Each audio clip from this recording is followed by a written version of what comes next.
Okay, guys, you already know what it is. It's Augy-E here again with the stories of the week. So the first story coming out today is from Aurora, Illinois, where a mass shooting took place.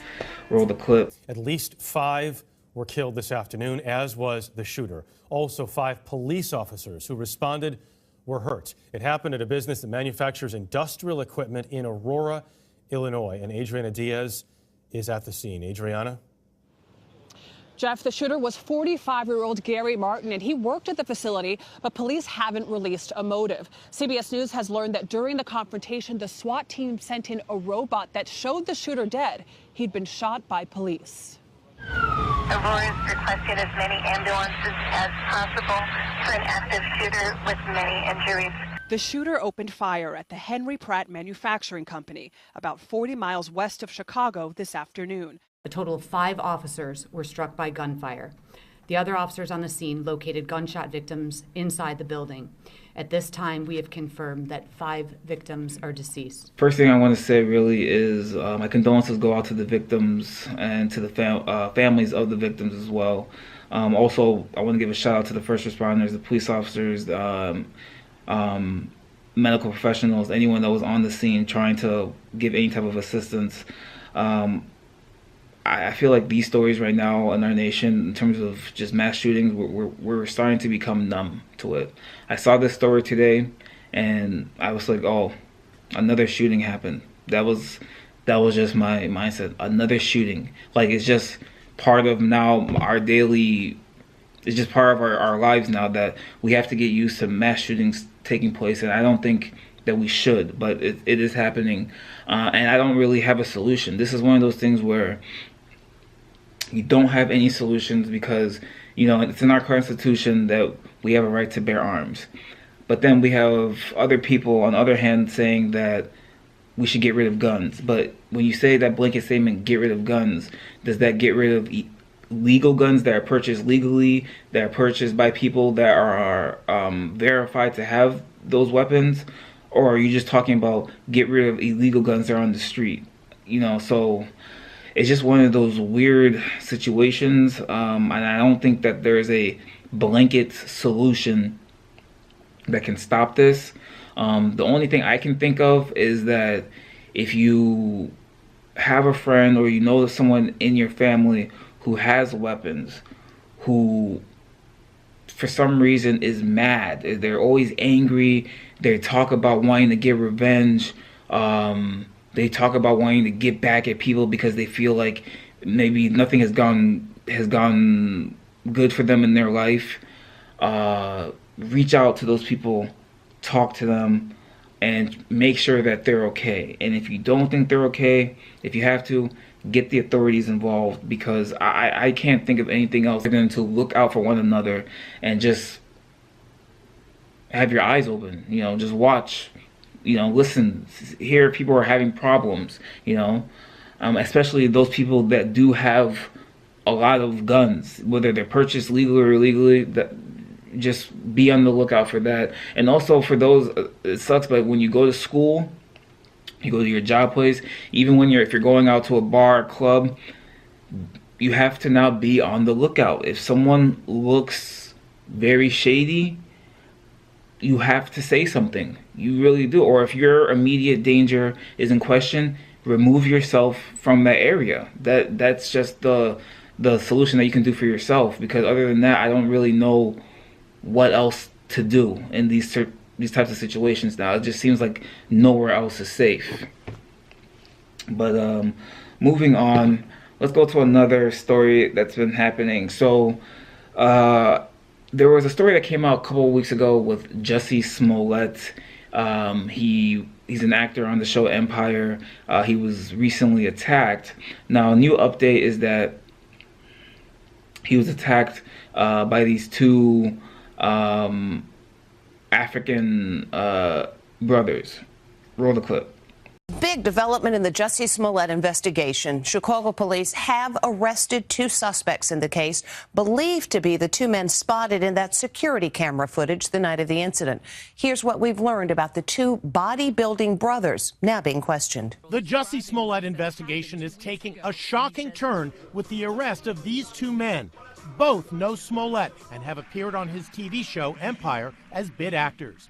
Detectives have probable cause that they may have been involved in an alleged crime, a police spokesman said. 25-year-old Abel Osundairo and his brother Ola, 27, live 7 miles from where Smollet claims he was the victim of a racial and homophobic attack last month. Look, the Nigerian-born brothers are seen in this social media posting wearing black face masks, similar to those described by Smollet. Smollet spoke about the attackers in this ABC News interview and indicated they were white and shouted racial and homophobic slurs. I turn around and I see the attacker masked, and he said, "This MAGA country punches me right in the face." When I first heard about this story, I didn't initially make a video on it because the facts or whatever they reported in the case just didn't seem right to me. You know, the whole situation just seemed off, so I've really been waiting to see what the police find and if they actually do find the perpetrators of this attack, if he was attacked. I have to say, because I'm going to be upfront, this is one of those weird situations where he's saying that he was attacked. He claimed that he was attacked by 2 white men wearing MAGA hats. No, they said that it was MAGA country. They tied a noose around his head, but then they arrest 2 black people. That right there makes no sense, and I just don't understand why is there so much confusion about what actually happened during this attack. Were you attacked? Did you get a good look at the perpetrators? And then this happened in an area of Chicago where there should be a lot of cameras around from the local businesses, even the street signs. Not the street signs, but the street cameras. There should be cameras there. So there has been no video of the attack. Nothing. We're just going off of the word of what Jussie Smollet is saying. Now, if he was attacked, let's hope the police find these people and bring them to justice. But if this was all some sort of weird, scandal, fake scandal, whatever, just to bring his name up, because there's another story coming out saying that he might have done this just so that he could stay on the show Empire, because the writers of the show were thinking of writing him off the show. But now questions are being raised about whether the reported attack was actually a hoax orchestrated by Smollet. According to one media report, Smollet staged the attack because his character was being written out of the show. Fox, which produces the show, condemned the report as patently ridiculous, saying that Smollet remains a core player on this very successful series, and we continue to stand by him. So if he created this whole fake scandal so that he would get in the public, more in the public spotlight, so that Empire can't write him off the show, then that's crazy. But all I want to know is I just want everything, all the truth to come out. That's all I want. I just want the truth to come out in this story so that we can know exactly what happened. And that's it. Like, there's just too much, for me, there's just too much misinformation about this. So this is a pending case. I will make another video about this when more information comes out. But in the meantime, let's move on.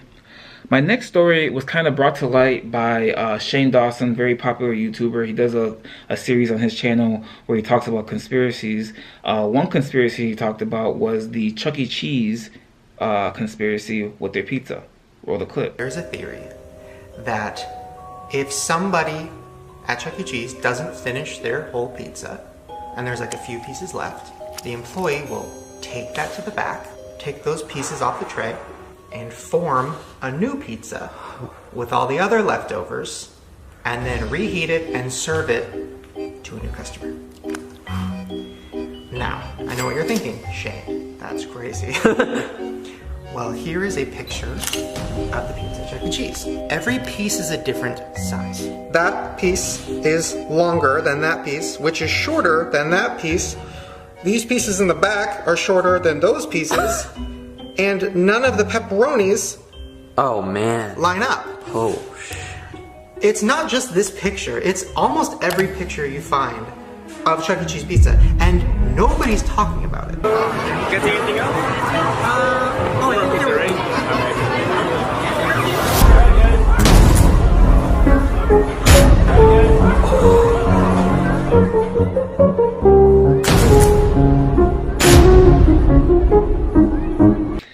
Now, I never went to Chuck E. Cheese as a kid. I went to another knockoff type Chuck E. Cheese place. Was called Jeepers.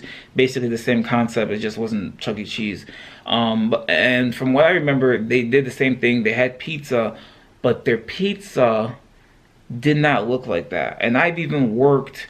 I've had a job when I was, when I was younger, in my teenage years, where I would actually have to, make pizza. Like I would have to make the dough, put all the toppings on there, put the pizza through the oven, and then cut the pizza, put it in the cardboard box, and then sell it to customers as they're coming through. Now, the pizza that I made was much smaller than the pizzas that they're showing in that video, but the slices were even. They're about the same size. I, in my life, have never seen pizza like this, where there's pizza slices that are all mismatched. I've never seen that in my life. And this story has gained so much traction that Chuck E. Cheese actually had to come out and put a statement saying that what Shane Dawson is alleging in his video is basically false. That all their pizzas are made fresh to order. That they don't put mismatched pizza slices from other people's stuff together and then sell it to another person.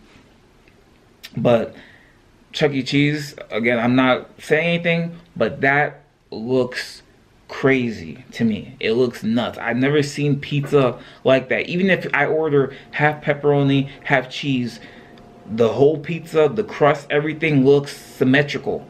You can even match the lines of where they cut the pizza. In those pizzas that they show, you can't even match where they cut the line. Like, where's the line?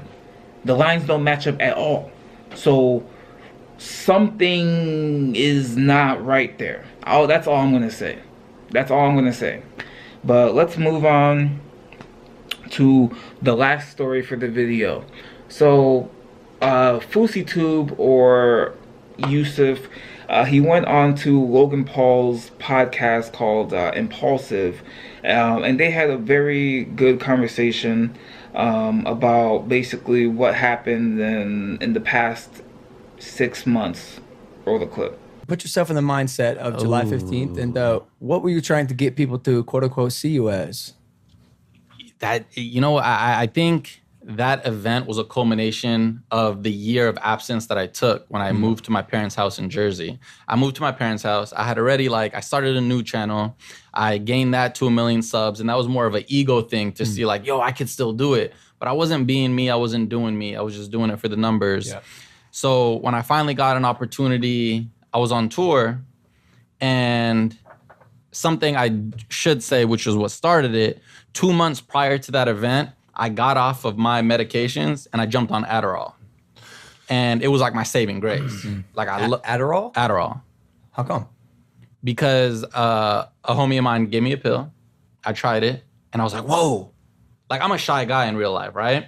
But this gave me something, and I'm not condoning it or anything. Obviously, it's what led up to this, but it gave me something I never had. I was talkative. I was thinking big. I had ideas.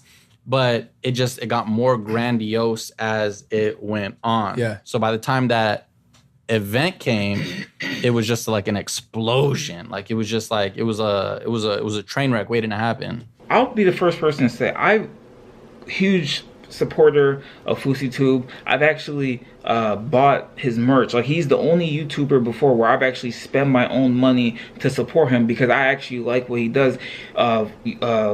Yusuf, or Fousey Tube, he has been very, very vocal that he has mental illnesses, and he's always talked about that, which is the reason why he has such a following, because he's open with his life. Now, if you've been following him like I have, you know that Yusuf has a cycle where he'll be on a very, very good high. Something will happen to him.